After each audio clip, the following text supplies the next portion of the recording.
ada levelnya ya.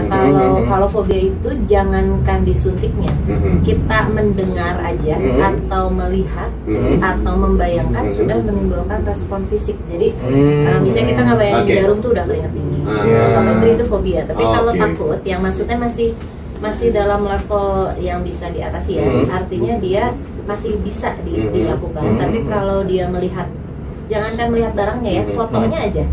Foto squid ya kalau takut ada yang lagi nyetir terus das. Bayangkan sepet, nah itu mah fobia. Semua orang tuh sama lah, intinya takut gitu kan kalau ketemu jarum gitu kan, itu hal yang wajar.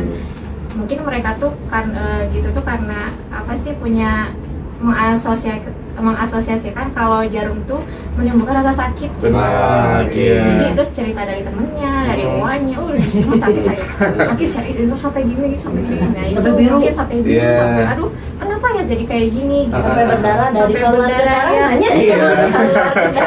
Sampai biru dan dokternya pakai baju Persib juga. Gimana ya? Kita juga sebagai tenaga medis memahami bahwa dia itu kan takut sekali, bukan takut tindakannya, tapi dia takut anaknya itu nanti sakitnya parah atau enggak. Jadi dia cemas. Karena dia cemas, orang tua itu karena nggak tahu juga anaknya mau diapain gitu ya, dan takut sama hasilnya, dia akan memproyeksi kecemasan itu ke semuanya, ke perawatnya, ke dokternya, ke suaminya, ke semuanya misalnya. Circle terdekat ya. Circle-nya, dan itu begitu dia masuk ke ruangan tindakan ya, percaya atau enggak, kami sebagai tenaga medis itu sudah terlatih untuk melihat aura-aura dari semua pasien. Kita tuh tahu gitu, oh ini akan kooperatif, ini akan enggak. Nah, begitu listener semua sebagai orang tua itu mendapatkan berita bahwa orang tua kita sakit atau anak kita sakit atau diri kita sakit ya, memang yang pertama harus dilakukan itu adalah menerima kenyataan dulu bahwa kita itu sudah sakit, udah itu dulu. Sekarang yang akan kita lakukan itu kan berupaya. Betul. Dan itu kita harus ikhlas kalau upaya itu bisa berhasil, bisa enggak.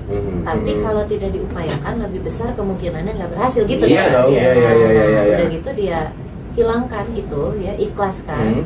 Bawalah anaknya listeners itu ke dalam ruangan itu dengan mentalitas kita tuh sama-sama. Misalkan ini nih, pas dia dateng tuh dulu kan, dok jangan 2 kali ya, jangan sakit ya, karena saya tuh tangannya ini loh gampang biru gitu, harus jarumnya kecil ya dok ya, katanya gitu.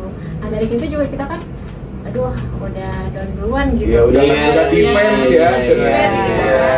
Oh iya bu, lihat dulu ya tangannya ya. Terus kita kan ngobrol dulu lah sama anaknya. Misalkan adek, sekolahnya gimana, standar lah.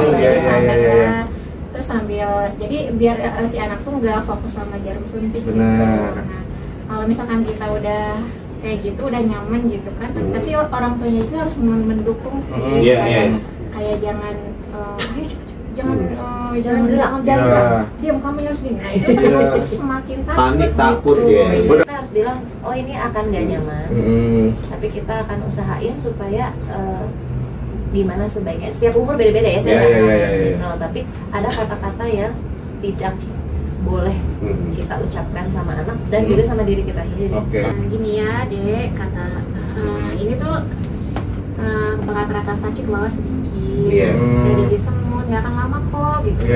Kamu hebat, kamu pasti bisa melakukan semua ini.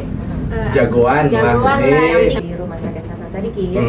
Saat ini kita ada kolaborasi dengan beberapa partner kita ya, di antaranya dengan St. Jude Research Hospital, Children's Hospital di Amerika, dan udah 1 tahun ini kita melakukan perubahan rumah sakit. Jadi Rumah Sakit Hasan Sadikin saat ini bervisi untuk menjadi rumah sakit ramah anak pertama di Indonesia.